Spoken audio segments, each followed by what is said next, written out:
Hey everybody, DeKage here, back with a new Tom Clancy's The Division 2. I'm going to do a review today, and first off I want to go ahead and apologize to everybody. Sorry I've been gone for so long. It's just, life kind of hits you. I got a new job and everything, so I kind of have to do all that. Anyway, so let's get to this.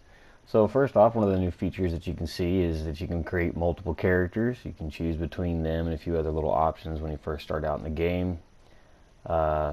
So that's probably one of the newest things I've noticed anyway. The buttons are fairly easy. There's a little computer voice that kind of tells you everything. I, of course, have the sound muted so that we can review the game and kind of talk about the game itself without having to hear that stupid robotic voice non-stop. So the city's pretty much trashed as it was in the first game, but instead of being in New York, we're actually elsewhere. We're actually in our nation's capital at this point. Pretty much the world's still pretty well overrun. It's sometime in the future. The virus has spread across the world. People are constantly being assholes trying to kill you. But at least they're not, other characters. Of course, the Dark Zone still does exist, yes. Well, we will not be covering that in this video. So pretty much fight your way through bad guys, learn a little bit more story. The story's not bad. The story is not bad at all.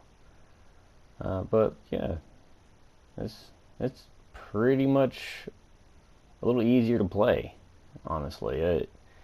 You're running around finding all kinds of different loot. It looks like here I got some sneakers. Of course, some dead bodies from people who didn't exactly make it. You got random bullets come around. You got some other loots that are all around. I mean, the loot's everywhere. And in this game, loot is very important now. It's easier to find. It's easier to locate what's what. Little bag. Oh, look, I might get some little stuff out of it. That can upgrade my stuff later. When I mean loot's everywhere, look. Loot. Oh my goodness, there's more. Loot. Oh my goodness, there's more. Loot. But if you get lucky, you might actually get some gear, and gear is a lot easier to find now. And this, of course, is gun. Some of the cases are actually tell you exactly what's going to be in it. You find a gun case, well, there you go, there's a gun case. You find a little box, and you're not even sure what's in it. Oh, it could be some components, but instead it's a piece of armor. And this is where we'll go ahead and start with the menus. The inside of our menus, you have it to where you could do as you used to. Everything's pretty much close to the same. It's a little similar as it was, but you have 3 different little icons that level up with different parts of the gear. You can still change your outfit. All your stuff can be modified. Well, the outfit's not exactly 100% modified. You got to find everything, but you get the point. So you can pretty much customize your character how you see fit. There is a character creation mode that's a lot better than the first one. The cosmetics for the face and everything could probably be a lot better. It's very hard to design the face and everything, but we're going to go ahead and talk about the quartermaster now, because every time you level up or get a tech pack, a little box, you get to level up here. And right now we're going to go ahead and look at our drones and everything else we got. You got a drone, a shield, a seeker mine, a firefly, which I suck at, a chem launcher, a hive, the little turret, and a pulse, which is the little thing on your shoulder that sends out a pulse. We're going to go ahead and show you the seeker mine. These little gadgets are awesome. The seeker mine, you just press the button and tell it what to go do. You have one of them that explodes, one does an air burst, and one does a triple. Actually, I think it's 4 of them. I haven't used that yet, so I'm not exactly 100% sure. The video that it shows kind of shows that it does 4 of them, which it will show here in just a second. We'll go ahead and unlock this particular one. But they're different ones that do different things. Your drones can heal you, your drones can shoot enemies, your drones can do other things. So anything and everything you do in here can do different stuff. And the hive can either hurt enemies or help your friends. It's pretty different as it goes. These gadgets for this game are way better than the first game. These are pretty much your perks. Anything from extra grenades, life, other stuff. It's all there, including your inventory, your stash, everything that you keep in your stash so you can move it from one character to another. That is all here. If you find something you want for a different character, here you go. You still have your stash. Buying and selling from the vendors. The vendors still exist. It's easy to sell things. You can actually mark them all as junk and sell them if you wanted to. Each and everything that you do in these menus levels you up to the point where killing people is a breeze. One of the newest things I noticed is whenever you're entering another location, they have a little sign out there that tells you exactly the level of the enemies in the area, what you need to be, if it's going to be too difficult for you if you enter that area. That way you're not caught off guard. So let's talk about some of the bonuses. Well, grenade throwing is really good still, but you still have your echo, your collection. Echoes still work, and usually when you're in different areas, of course you have little signs that tell you where you are, but your echo will still work as it did. It's actually a lot better quality than it was before. Some of this stuff's actually pretty good. Even this little storyline that they have in it is not bad. Beforehand, the echoes were actually quite glitchy, and it was just kind of really bad. Of course, the cell phones on the ground, they still exist. You can find them and listen to them as you're running around and collect them. You will, I guess, get something for it. I don't really know. I haven't got anything yet. There are different locations. It'll show you up on a little mini map. These little locks, they usually mean that there's something nice inside. Blow it off and you usually get something really good. And as you can tell, there's a lot of loot in here, including a tech upgrade, which tech upgrades which you use to level up, and a weapon case. These things are scattered everywhere, so keep your eyes out for a little golden lock on a door. Shoot it off for a big surprise. You'll be very happy you did. Now, a lot like some of the other games, including Assassin's Creed, they have locations that are controlled by enemies. Well, this has it too. Everything that you could possibly do as far as that goes, it's here.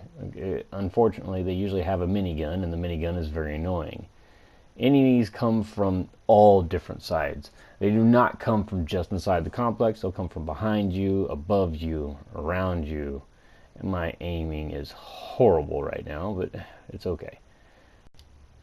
You'll notice the minigun, of course, is aiming right at the entrance. It is probably one of the worst things in here as far as these go. It will take you out. Even if you're behind cover, it can damage the cover, cause holes in it. It will still hurt you, even if you're hiding, unfortunately. And you get to see firsthand one of my little toys, the drone, which will fly over and shoot him, which is a good way to do it, but as I said before, if you're not careful, you can easily get yourself killed just because your cover gets destroyed. Healing yourself actually does now armor, not just health, and you can heal yourself up to a certain amount of times. You will have to find more little health packs on the ground, but hey, it's whatever. Your health bar is the yellow, of course, shield is the white. But once you get one guy off the turret, little minigun up there, you will get more people to come up on the turret. And yes, little allies, little green allies that are NPCs will come help you in the middle of your battle. While these things are actually very hard to get into, don't let my gaming, fool you. This is actually very difficult. And I was lagging a lot when I was recording this. So I kept shooting like left, right, other places. Some of my shots, while they were straight on, didn't actually hit them because they weren't there. It's just like, hey, he's over here. Oh, nope, he's over here. So they're not exactly easy to take over. But the reward for taking these places over is not just a bunch of XP, and not just a bunch of little items exactly, but there's also a supply room. So once you're able to actually take out all these people, you can get yourself a supply room. And once you kill everybody in the building, they start sending a wave out in which you get to use the minigun yourself with way better accuracy to take them all pretty much out. They will send one heavy armored guy after you afterwards, and he's a piece of cake to take out with this thing, but he'll also sometimes drop a few items here and there. So once he's gone, it'll tell you, and hey, supply room is open, and you're ready to go. Neutralized. And it's ours. And the supply room, of course, I'm not going to show you exactly where it is, but I'll show you what's inside. And a little bit of loot here and there. It's actually full of loot. There's a lot of stuff in this room. Anyway, so the next area is a different location, not this exact same one, but it is another one of those particular locations. Once taken over, from time to time, they will be attacked, and you will have to go protect them. while this is a 3-man group that's actually attacking this one, I think was pretty pathetic. It still, you will eventually have to protect from larger scale enemy attacks. You have to give them supplies, things like that. I do find that that is a little bit tedious. No offense, developers, but damn it, I don't want to have to run around the city collecting supplies just to have to give it to all these people for them to use it and use it up. Anyway, most of the time you're just running around shooting everybody and anybody that's in the way, which these guys are plenty and everywhere. While they're not always aware of your presence and there are multiple factions, they're not that hard to take out in some locations. And as you can see, they're not very smart either. Bye guys. See ya. Bye-bye. Unfortunately, the grenades don't exactly work how they should. Another thing that bothered me about the game is mannequins. She did. Mannequins. Yeah, mannequins. They're everywhere. These damn things are everywhere. You can't run around the city without running into a mannequin. As you see, his top's gone, but look. I can't just destroy it. Just go away. I ended up having to kill him by shooting between the legs. I mean, what the hell? Developers, let me break it. What's wrong with you? Anyway, bring us to the map. The map is a lot better than it was. It's faster. It shows you where a lot of things are. You have to get those by doing certain things, but I won't explain all that detail of how to get that. But if you look, the little nav is a lot better than it used to be. It actually takes you where you want to go. In the first game, it was glitchy. It held onto buildings. It was all over the place. It was crap. Fast travel still works. It is very quickly to get from point A to point B. I won't bore you with that detail. But yeah, it works. And then you still have your boss battles, which in this case I will go ahead and be quiet just so you can enjoy this little part of the boss battle up until the end of the video, which it's not a very long battle, but hey, it's good.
that's the end of that.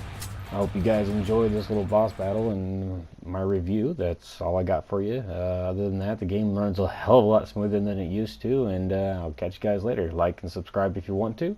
Don't have to. Catch you guys next time.